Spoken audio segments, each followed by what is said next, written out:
You love your fingers. Did you just flick me off? Yeah. Apparently the name is Beyond the Sale with the Westfall Girls. Correct.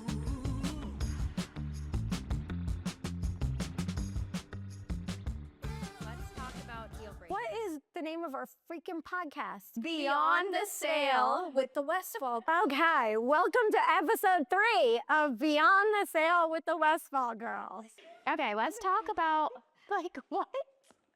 when we're talking about the future of our careers, let's talk about let's start with the NAR settlement and what's changed in the past year and how it's applicable to buyers and sellers and then also realtors. Briefly, because we don't want to bore everyone to death. Hit it.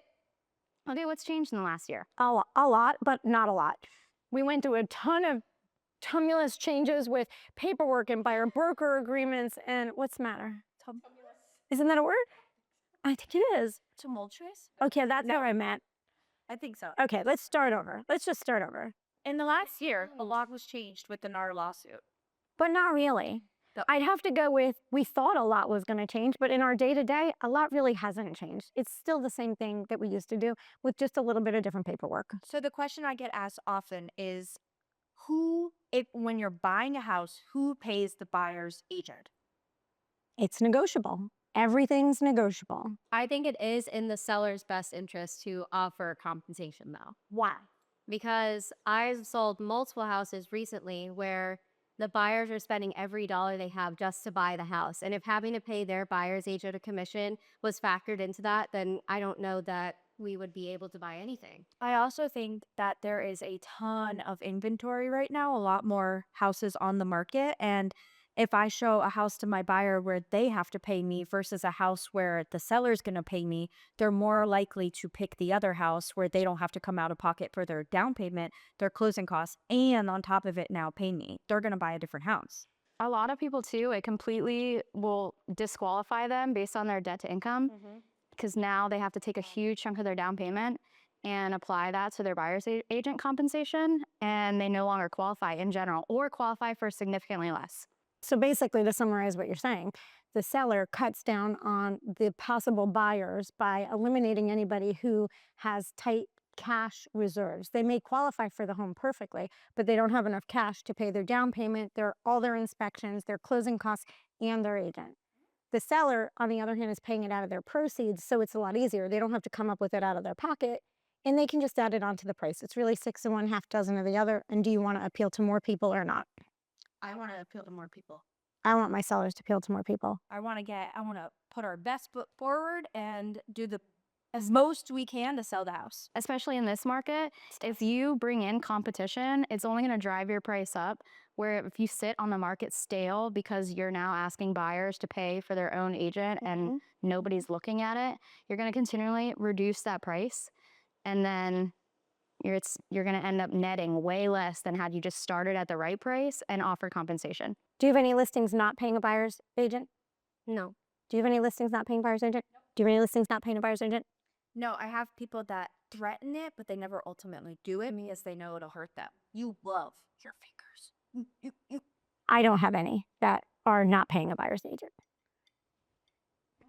Did you just flick me off? Yep. So, may not be applicable to you. Because? Not that exactly the next topic of what we're going into.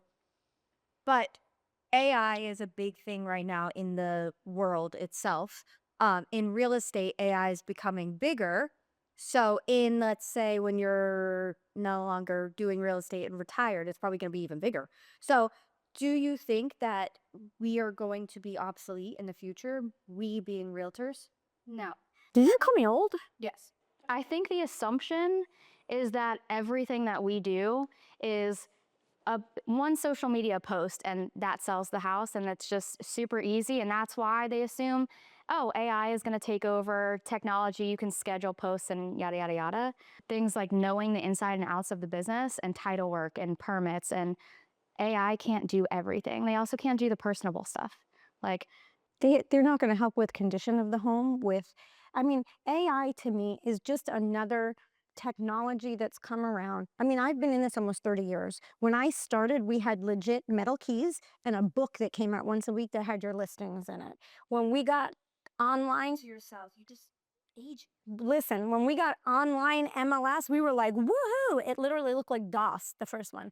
Then we actually got one that had color photos, and we were like, woo! We used to take pictures with our cameras, with our flip phones. Does no one know what's DOS?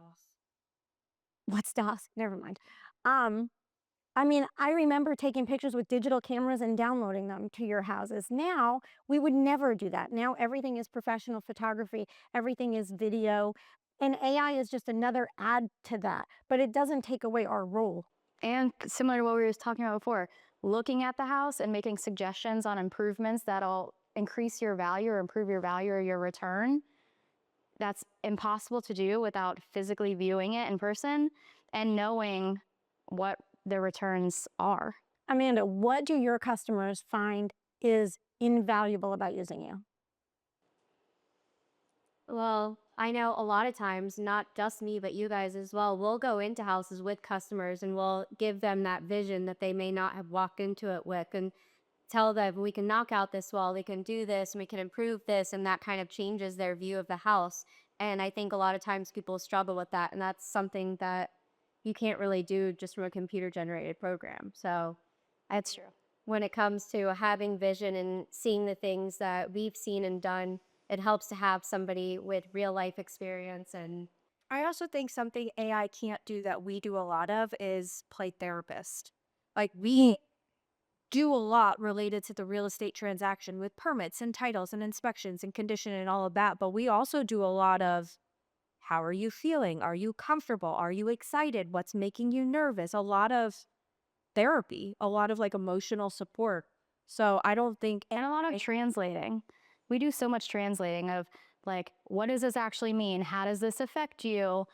All of those things. And I feel like AI programs or anything like that, just spitting out information at you isn't like dissecting it. People are still going to have no idea what you're talking about. it's buying a house. It's not like you're buying a new shirt. Like it's a big deal. There's so many This is the largest investment most people make in their life. right, and you're either really excited or you're really nervous and you may not know like what am I looking for in a termite inspection? How does that apply to me? So I think that Who do I go to if there's a problem, and how big of a deal is it? right, we have lists of vendors. We have people that we could get there same day. AI can't provide those services for them. And expertise about the area. Like, you have no idea what, or AI has no idea what areas you're specifically looking for. If you're looking to be, you want an outdoor lifestyle and you want to be near trails and things that are happening or in a specific neighborhood or by specific schools, it's too hard when someone's describing what their dream home looks like and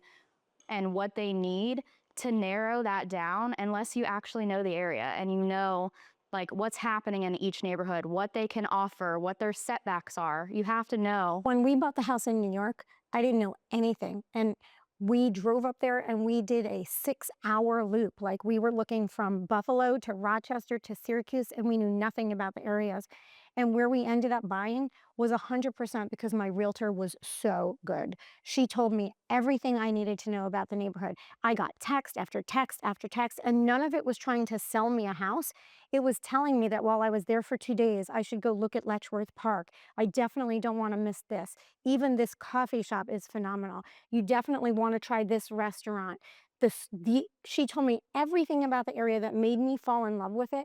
I did not love my house. You all know I don't love the house in New York, the physical house, but I fell in love with the area. And she sold me on that because she was a great realtor. I think the house was also nice. I think you're a little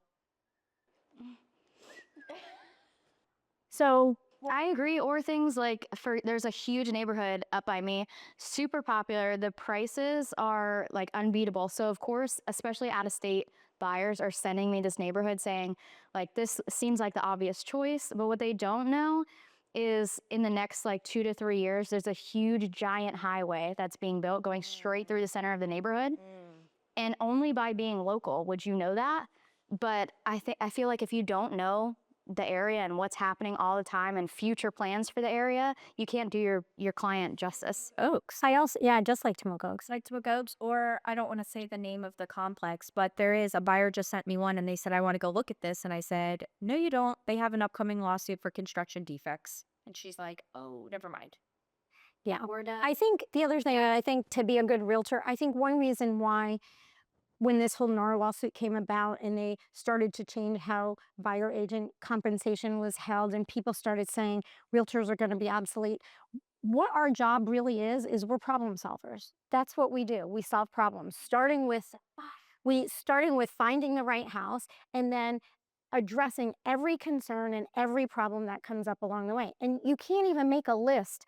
100 on a list would not touch all the problems that we solve on a daily basis. It really wouldn't. No. Some And creating solutions, not only like fixing problems, but like finding ways to make payments affordable and do unique programs or down payment assistance programs or buying down interest rates, things like that. Amanda asked me the other day, what's my favorite part of this job? And I told her it's the creativity of it. The creativity of negotiating, the create of what? I asked you, that was me. I asked you, what part of the job do you love the most? And you said negotiating. I said, that's not a whole job. Like, That's what I said yesterday. Someone asked me, But I like the creativity. The creativity of finding out a way to get the buyer's payment down, finding out a way to bring the deal together, finding out like I like problem solving and the creativity that goes into it. And I think we're all really good at that. Yeah, you solve. what's your favorite part of the job? Because your answer was totally night and day to hers. It was, and I was just thinking about that. You love the creativity side of it. I love the relationship side of it. So I love meeting people, and I love everybody. Basically, that's why I love doing open houses. I love meeting new people and figuring out what they like and where they want to be, and almost making it a challenge to find them their perfect house. You said, I love showing houses. I love going to inspections. And we both said, I hate that part. Yeah, I don't hate that part, but it's not my favorite. I much would prefer the backside paperwork part of it, but that's probably because my background is law and paperwork. yeah, and my background, because of my attitude, I also like the negotiation part. My attitude. Because, yeah, it's like the only time that I get to be slightly aggressive. Or Only time? I feel like you're always really. it's the most appropriate time. There you go. To be slightly aggressive My favorite part. and to fight for a buyer. My favorite part of the job is figuring out how to get something for somebody that they could not have done by themselves. So in the end, it isn't, I do like showing houses. I like going to the home inspection, but the fun of the job for me is knowing in the end that somebody got something that they probably wouldn't have gotten without my assistance. They would have settled for something they didn't like as much or wasn't what they really wanted. And we were able to figure out a way to pull it off.